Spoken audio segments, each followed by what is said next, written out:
Welcome back to In the Know. We are talking about the healing power of color, and our guest expert today is Angela Dacey, personal development expert. Our phone lines are open, so please give us a call. Anything you want to know about color, how to use color, how color affects us, our moods, and especially as we, enter the deep winter months, we want to invigorate ourselves with color. Yes. Now, we have to talk about this pillow. I've been using it, but it's actually a prop, and Should we? So Pier 1 Imports. Lots of color. I just wanted to say, it's not difficult to bring some color into your life. This pillow, I just found at Pier 1 today for $4.99. So it's not a difficult thing when you want a burst. If you have a relatively simple living room, lots of beiges, lots of browns, $5, you can go get yourself a gorgeous pillow and give yourself like a boost of color while you're sitting watching TV. And I was telling you, I changed my decor in my kitchen. I also changed my pillows. Excellent. Quite frequently. Yeah, and that's the interior decorator thing to do. All right. Okay, so bedrooms. Yes, so what I did was I wanted to bring some really nice balancing greens, and I think the viewers at home could probably even look at this and see that sense of calmness. Yeah, that zen-like compared to the kitchen, right? The kitchen decor we had. So for example, whether it's a really nice cushion, I thought this clock was gorgeous. It can be just a little sprig. It doesn't have to be a lot. I even love this stone that I found that says dream on it, and it's got green hues, or a nice beautiful candle holder that you can put a tea light in. Now, does the shade of green matter?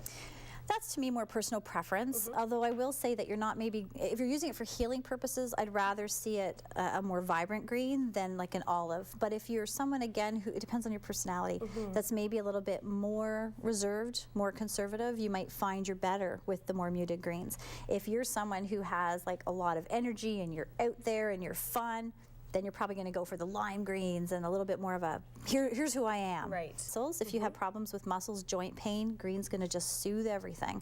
So this is where you can bring it in and just feel like it's your zen room. Okay, so colors in our room. So we've got green here on the wall. I'll show you this one here. That's more of a pop. So this is green. Yeah, and a tangerine by the looks of it.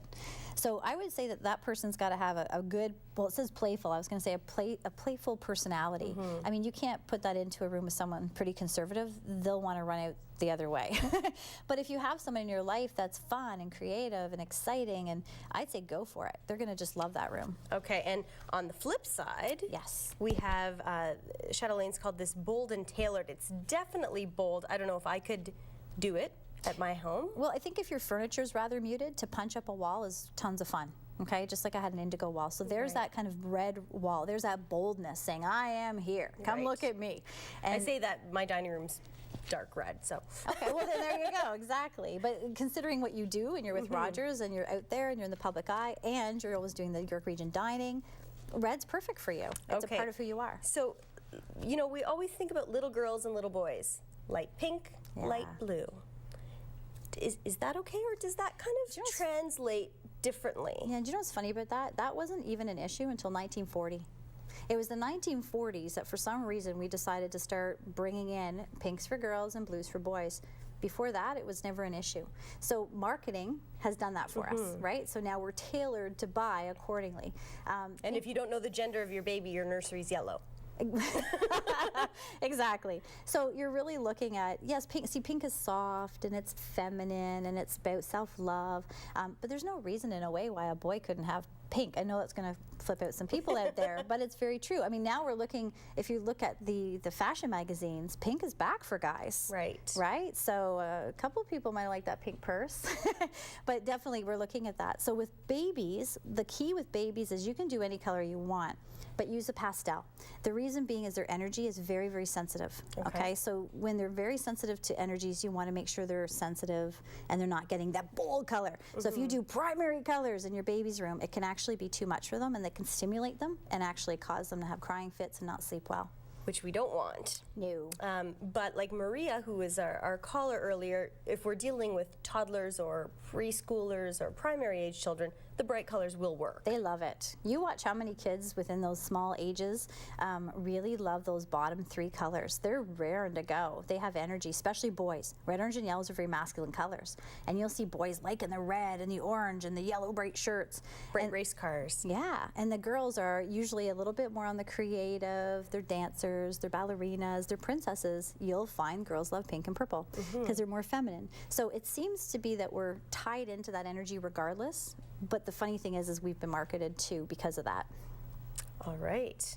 So any advice for people who are afraid of color? Just try something. What do you start with? What do you start with? I always say pick your favorite color, pick your favorite shade, and just bring them in small bits. Okay, now that's a good advice, because this is my favorite color. Like I said, I don't have anything in my house that's this reddy orange color. Right. I'm also married, so when you have a female and a male coexisting, then you have some rooms that are more masculine, more feminine. Completely. And you have to know which how do you kind of deal room's with yours. that? Right. Women rule. No. I think it depends. Like if it's your bathroom and you're in it all the time and he seems to use this one, well then decorate them accordingly. If it's a bedroom, yes, you need to kind of find where's that happy medium. But talk to them. You'll know their personality. It's your spouse, right? So you'll know kind of, wow, this person's ready for some bold punches, or let's tone her down a little bit, but still bring in a little element. And sample. I mean, when we painted our home, we went to the store and we bought kind of all the little testers. Yeah. And we changed our minds about 10 times. That's a great idea, because sometimes you don't know till you're in it. And then could you imagine you paint your whole bedroom and you're like, oh my gosh, I can't stand this. Right. So it's a really good idea to feel it out, because again, you're going to feel what color you need. Color goes by feeling. You can't think about what green you want. You have to feel it. Okay. Well, we're going to take a short break in just a little bit. I want to talk to you when we come back about aura.